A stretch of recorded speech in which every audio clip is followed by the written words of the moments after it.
put it on the MSHSL Facebook page. Here's just one sentence from the story. In Norway, where costs are low, the economic barriers to entry few, travel teams aren't formed until the teenage years, and where adults don't start sorting the weak from the strong until children have grown into their bodies and interests. This is not Norway. We don't live in Norway. The culture here is quite different than Norway. We all know that.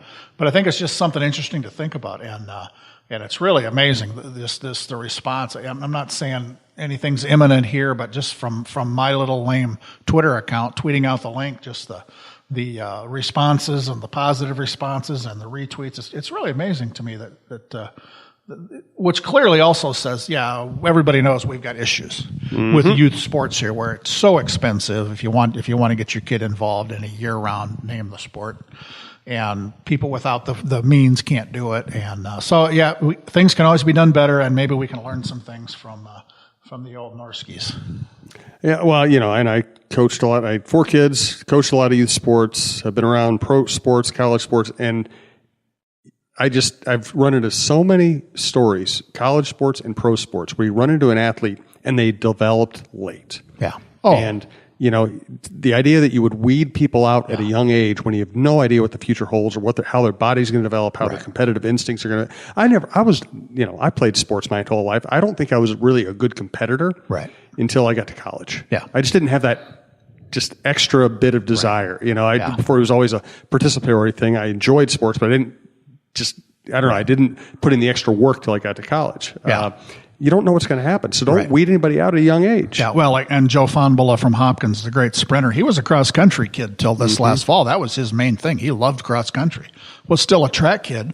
He's kind of a middle-distance runner early on. Right. And then, a year ago, he blew up, and offers started coming in from all over the world, and he was just kind of a run-of-the-mill track kid and a cross-country kid, and if somebody had told him when he's in junior high, this probably isn't the sport for you, running might not be your thing. Yeah, if he'd have been sorted out like that. So, yeah, it's amazing what we see.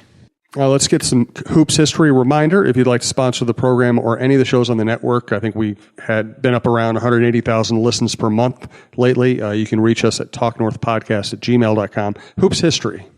Yeah, this one is one of the most amazing things I've seen, Jim. Joel McDonald, the boys basketball coach at Hibbing High School, one of the 6 children of Bob McDonald, the Hall of Fame coach from Chisholm. Bob has always been a great historian. If you've ever been to the gym, the old gym in Chisholm, out in the lobby, there's all these photos and historical things. And Bob did all that. He has done all this research his whole adult career. He kind of passed that off to Joel. And I'm guessing it was maybe Bob's idea. Hey, Joel, find out how many points our family has scored in Minnesota high school varsity basketball. So the very first points by the McDonalds were scored by Bob when he was a sophomore at Chisholm in 1948. Okay, we're starting in 1948. This past season, Aiden McDonald, that's Joel's son, a freshman at Hibbing, Bob's grandson, made a free throw, and Joel put this on Facebook, video of the free throw, which was the 30,000th point in family history. Wow. That's a lot of basketball. Awesome. From 1948 to today, from Bob McDonald to and imagine if they had the Aiden. three-point line back then. That's right. Bob never would have let him shoot three-pointers, but that's amazing. It's just the fact that you have to crunch all those numbers. So I saw Mike McDonald, another one of the McDonald sons, a basketball coach at Cambridge Isani. I saw him at the Hamlin Elite Meet. He's an assistant track coach at Hamlin. He said, Joel put in so much effort. And Mike had to go back and get the point totals for his kids who played basketball for him. And what a project, but what a neat outcome. From 1948 to 2019, 30,000 points from the time Bob was a sophomore in high school. That's fantastic. That's great. And then another great, we had a huge surprise at the high school league offices. There's a guy named Al Carlson from Sauk Rapids. He's been a statistician for high school basketball up there, a fan his whole life. He brought in this like a big banker's box full of these ledgers, handwritten articles, programs from state tournaments and section and region tournaments, and handwritten stats from Minnesota high school boys basketball. He started doing this in 1952. I think he went through 2015. And I wasn't in there when he dropped them in, but I've taken a dive into this box, and it's remarkable. I found the 1960 Edgerton, the state tournament, the boys basketball tournament, when Edgerton became the Hoosiers of Minnesota, and Al's handwritten notes, box scores, stats, all tournament team, the bracket. It's all handwritten. He's got wonderful penmanship. This isn't computer work. This is in these old-fashioned ledger books like a business would have in 1952. And I don't know how many of these games he attended in person. If he did this if he copied it from newspaper articles, I'd love to talk to Al about it. But it's funny, he brought it in, and some of the folks in the office who were there and spent some time chatting with him, he said, I don't know how old Al is, but he said, when I'm gone, my kids might throw this stuff away. I wanted it to go somewhere. Yeah. So it's really cool.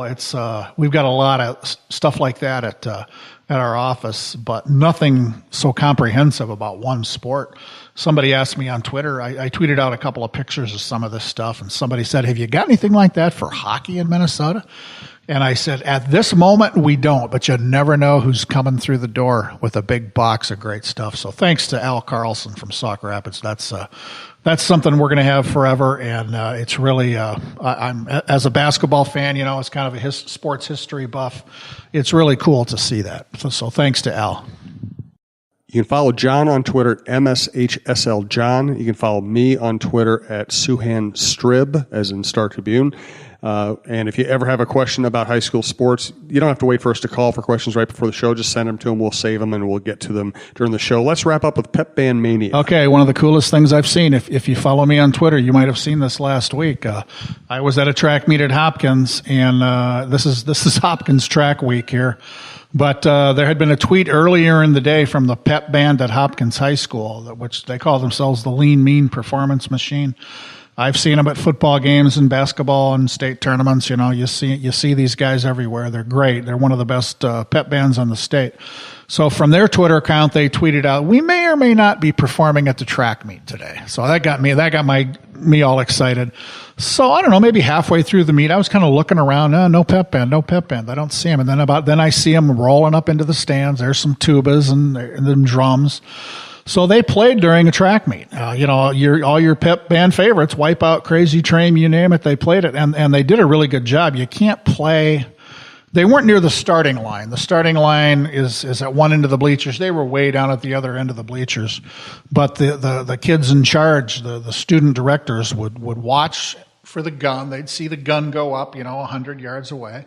The gun would blast, and then 1, 2, 3, 4, and they'd start playing. It was the neatest thing. They just had a ball. I tweeted some video of kids running around the track, and here's the band right there playing as they're running. And some of these kids, I don't know when this started, if they realized when they came around the final curve, there'd be a pep band there sending them down the straightaway.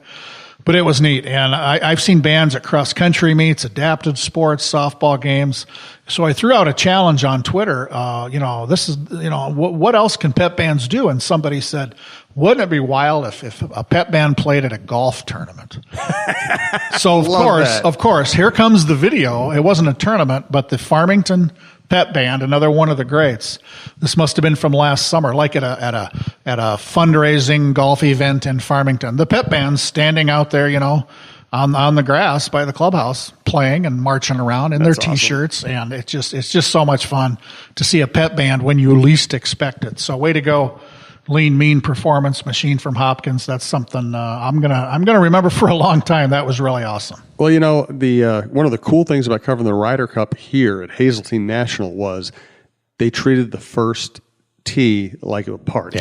Yeah. And they cranked music, and they had people screaming, and the players bought into it. You don't listen, if you're standing over a 3-foot putt to win the Masters, you probably like some quiet. Yes. But you can have a little noise at the first tee. Yeah, while you're waiting. You're just standing. You're not. Absolutely. Yeah. It was really something. It was fun. So check out John's journal at mshsl.org. Follow us on Twitter. You can also follow the network in general at Talk North Pod on Twitter. And check out Pizza Barn Princeton.com, or just stop by Pizza Barn Princeton, family owned and serving the local community since 1983.